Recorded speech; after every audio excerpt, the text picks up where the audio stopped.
I used to define my summer by how many times a day I got into my swimming pool. I used to come home from work and get right in. And in the summer, I sometimes went from PJs directly into my bathing suit early in the morning. Welcome to Calm in the Chaos, where our oneness with all creation includes our life connection to water. I want you to pause the video here and get some water to drink while you listen to the rest of the God Talk. Welcome back. Water shows up in a lot of stories in the Bible. Perhaps it's because the land where the stories take place is near water. The Red Sea, the Mediterranean, the Sea of Galilee, the Jordan River. Water is used to purify, to cleanse, and as a metaphor for cleansing our souls and for fertility. Remembering that water is always life-giving in our ancient stories and in our daily lives, let's review a few of the biblical water references. Isaac, Jacob, and Moses all met their wives at a well. This possibly signifies that their marriages were going to produce a lot of children, as water is the source of life, and it's also a metaphor for fertility. The ancients perceived that the flood in the story of Noah and the ark that he constructed, was a warning from God. And nowadays, we can wonder if this flood was like a tsunami or a wall of water, but we do know that the people who reported this story thought the flood covered the whole earth. Now, scientifically, their knowledge of what the whole earth was much smaller than what we know now. But the flood was a horrendous meteorological event that killed people. That's the lesson. Another reference of water playing a big role in a story is when the Red Sea waters parted so Moses and the Israelites could cross over while the Egyptians who followed them were drowned. Here, water was used as a weapon. When we move into the stories after Jesus' birth, or the New Testament narratives, we see water being used to purify more. Jesus' cousin John dunked willing people into the Jordan River to purify them, now known as baptizing. When Jesus humbles himself in front of his disciples to show them how to be a loving leader, he uses water and washes their feet. One of my favorite stories of Jesus meeting a Samaritan woman at a well. It shows his enormous heart, a heart that does not shame her, but rather a heart that invites her to a new way of living.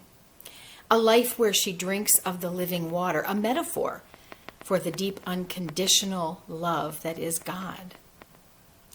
Now, in the Hindu tradition, we also see water playing a big part in rituals. One of them is the first head shaving of a young boy. While his hair's being clipped away, a religious leader creates a mosaic of seeds and fabric and grains on the floor nearby and places a Purna Kalasha, or vessel of water, in the center. After all the hair is gone, the leader or priest dips mango leaves into the sacred water and sprinkles it on the head of the child. Invocation of the gods and goddesses and prayers follow. And then the priest sprinkles God-infused water in every room of the house to bless it and to invite health and well-being for this child. Sounds a little bit like baptism. Water's used as a healing element as well, a purifying element, and a metaphor for caring. The waters of earth and sky can be used as a metaphor for how we perceive one another and how we accept faith paths different from our own. Many metaphors from water. Tolerance of a friend's religious views leads to acceptance that we're not going to change her views, and that leads to valuing that we're all eventually going to get back home. I return again to Matthew Fox's book, One River, Many Wells, when I think of the world's various faith traditions. We're all trying to make sense of the spiritual world and our relationship to the deities within it. That's pretty much how religions are formed. A group of people somewhat agree on a definition of a God. They create a set of rules, guidelines, behaviors, rituals, beliefs that connect us to that God, and boom, we have a religion. Matthew Fox's idea is that all of us came from the same source. And in my words, I would say we're all children of God, created by the great source of love that blows through the winds of earth, blows around the rings of Saturn, and everywhere else you can imagine. Each religion and faith path offers a way for us to build a relationship with that divine essence. Some traditions are more focused on fostering connections between people here on earth.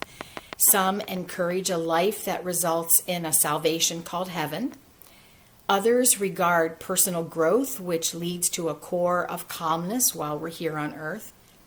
See, there are religions based on service, some are based on meditation, and others are based on solitude. We're all trying to make sense of our souls and return to from wherever we came. In water language, we might compare the great Mississippi River and the Ganges River. One runs through what is called the Bible Belt of the United States, and one runs through a mostly Hindu country, India. These waters never meet, as is true of many bodies of water in the world. And yet, when moisture evaporates from them and clouds are formed in the skies, water from those rivers might meet and be carried on clouds and ultimately dropped into other bodies of water or on land. They meet and they become one. Now there's a metaphor I can get my arms around. We're each following a path that makes sense to us, and when I not only tolerate but also value that others are finding a different path to their souls, I will be richer for it. I will grow. Perhaps meeting people of Hindu, Sikh, Christian, Jewish, Buddhist faiths will help me grow in my own spiritual maturity. You too. Along this road of my soul making its way back to its source, I must guard against adding my own bias to spiritual knowledge to sort of make it better. And here's where this is coming from. Excuse me. I engaged in a sidewalk chat with two people last weekend at a Pride event. People who carried signs that told attendees they were sinning and definitely going to hell. The discourse among the three of us was respectful and intelligent, with all three of us citing references, both biblical and otherwise. And then here's the rub. I'm never sure that I'm right about a religious topic. But I know what I believe, and I know what makes sense to me. They, on the other hand, knew without a doubt that they were right, and they were right for everyone. Their truth was the truth, because they based their conversations on Bible passages and then the way they interpreted them. I offered that perhaps this was their truth and worked for them, but to call people sinners may not be the most loving way to invite people to hear what you have to say. Anyway, 30 minutes later, we agreed the conversation had been worthwhile, if only to prove that people could have this kind of sidewalk chat in a respectful way, which is what I think our nation needs right now. In reflection, I feel that several passages they quoted had been twisted by human translators over the centuries to mean what they needed it to mean. In their adapting and tweaking, I believe they lost the essence of the teaching. I find truth in sacred scriptures of many faith traditions, and each germ of truth and learning is a drop of water in my bucket. The drops may have come from the Ganges or the Mississippi or the Pacific Ocean, but when they get to the skies of my mind, they join forces and clouds are created, and then it rains. And I collect the drops as they fall back to earth, and it is good. It's why I believe in omnism. It's why I attended Interfaith Seminary. It's why I love my neighbor, and everyone is my neighbor. I close today with a reading from Paula Gunn Allen. It's contained within a little volume called Earth Prayers. Water, lakes and rivers, oceans and streams, springs, pools, and gullies, arroyos, creeks, watersheds, Pacific, Atlantic, Mediterranean, Indian, Caribbean, China Sea, lying dreaming on shallow shores. Arctic, Antarctic, Baltic, Mississippi, Amazon, Columbia, Nile, Thames, Sacramento, Snake, undulant Woman River. The Seine, Rio Grande, Willamette, Mackenzie, Ohio, Hudson, Po, Rhine, Rhone, rain.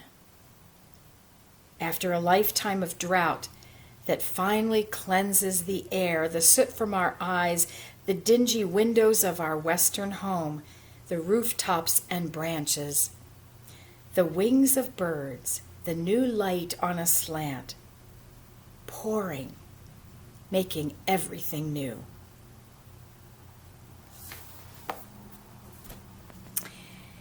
Now, some of us are lucky enough to have a fountain or water element in our homes or gardens or live near water.